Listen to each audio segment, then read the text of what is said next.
So speaking the truth in love means absolute honesty, but an honesty that is saturated with the sweetness and just overflowing with tenderness and goodwill of love. And the thing is, we have to realize as Christians, right, as men and women of God, we have to realize that in particular, speaking truth in love, is what we need more than anything else. You need this mixture, this incredible, perfect balance of truth and love together, because without it, without truth and love, you will spiritually die. And think of this, love without truth is deadly. When you say, well, I love people, right? I love you guys. I love people, but I don't want to tell them the truth because I don't want to hurt them.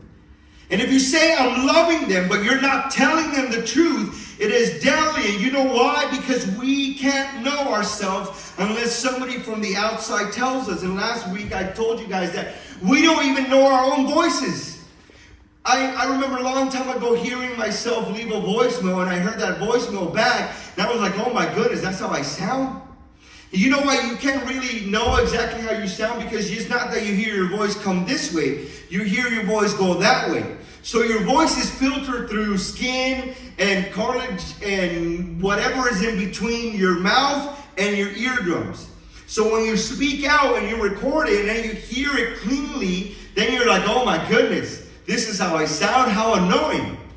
And I share that, Amy was like, she always makes fun of me because she says I sound like Rocky, right? Because it's this mumble and this, right? You guys know how Rocky sounds, right?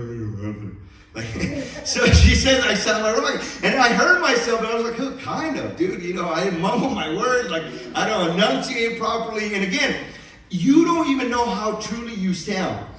So it is hard for you to see exactly where your deficiencies, where your sin is, where you need to better yourself. Nobody can see themselves or hear themselves except through the vantage point of somebody from the outside. If you live in a place where people love you and will not tell you the truth about yourself, you will never grow because you will never have self-knowledge.